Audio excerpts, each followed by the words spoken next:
I'm Larry Golston. And I'm Dave Spencer. First tonight, community leaders continuing to send a message of peace and unity in Dearborn. Yeah, a protest happened in the city earlier this week. It was described as alt-right and anti-Islamic. Fox 2's Camille Mary joins us live with more. Even the allegations here, Camille, are really startling and shocking to our community.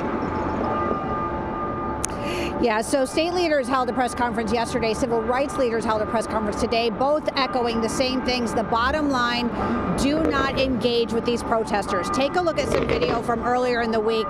This made news, obviously headlines all over because of the nature of what happened. Also civil rights video, also social media video all over social media as of what happened. So basically we know that this group came in, these groups, we don't know if there's more than one, but we know that they came in, these people came in to agitate people here. They're described as alt-right, they're described as anti-Islam.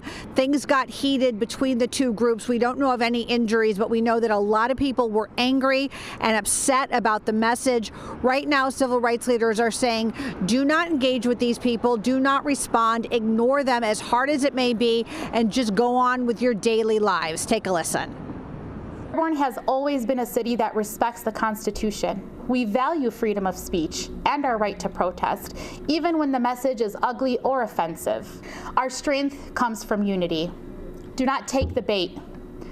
Allow our law enforcement to do their job, and let's continue to show the world that Dearborn responds to hate with dignity, discipline, and our unwavering community strength. The city of Dearborn being home to the largest concentration of Arab Americans outside the Middle East, we are an easy target.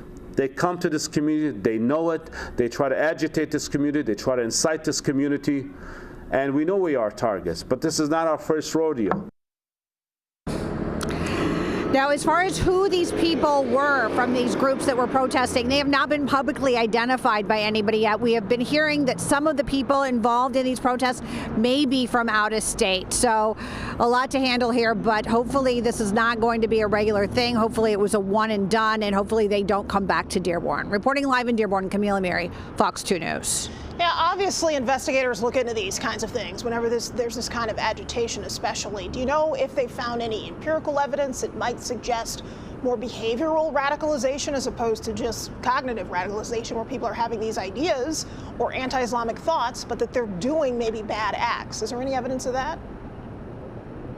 Well, right now, all of it is under investigation. Obviously, it's more than just Dearborn that's investigating. Chief Todd Bettison actually spoke at the press conference today as well from Detroit. So a lot of communities getting involved in trying to figure out exactly who these people are, where they're coming from, and the message that they're trying to send. They're saying that hate is not wanted in here, but of course, freedom of speech is, and there is a fine line between hate speech and freedom of speech. So obviously, a lot to digest here. Yeah, it's certainly something that constitutional scholars have looked into for a very long time. You're absolutely